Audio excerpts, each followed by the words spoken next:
The principle that's driven our work on tax reform is that it has to be revenue neutral. I don't think, it would not be right for us to have individuals pay more taxes for us to lower the corporate tax rate. What we've proposed doing is eliminating loopholes and deductions and using the revenues that we get by doing that to reduce the tax rate on the business side as much as we can. We got to 28%. Essentially, because that was the amount of loopholes that we could close. Secretary, and that makes perfect sense on one side of the ledger. But the other side of the ledger, at 28, you're still not competitive, and there's still a 13-point incentive for companies to go overseas. In the 25 to 28% range, we're getting pretty close to the average. And you know, a few minutes ago, I talked about the race to the bottom. Some of the pressure is on countries that cut their tax rates to low rates in order to be a magnet.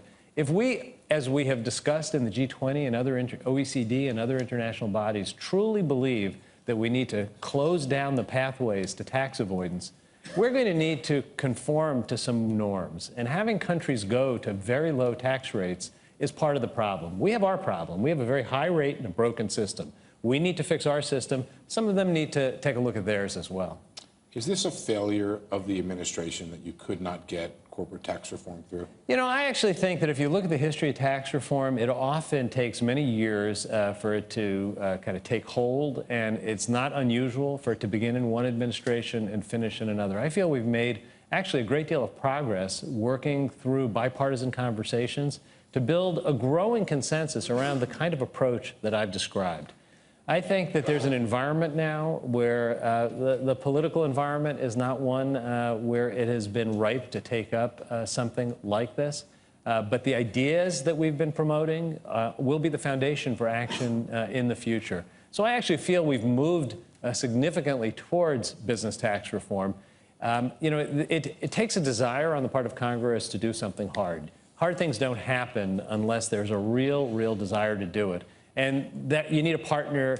We have had individual partners, but as a whole, we have not had that commitment. But if you look at this issue from outside the Beltway, one guy's at 28, the other guy's at 25. Let's get in the room, spend 7 minutes, and we'll make a deal.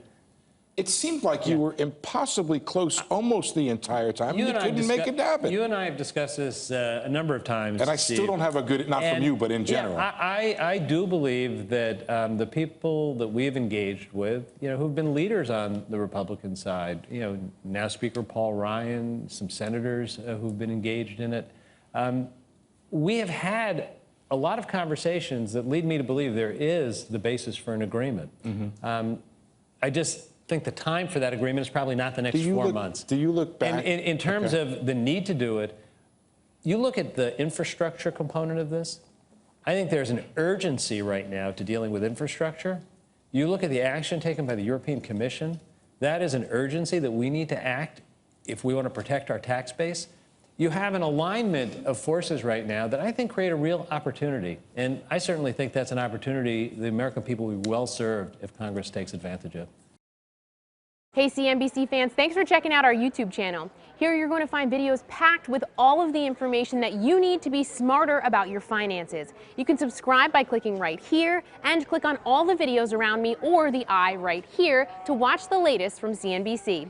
Thanks for watching.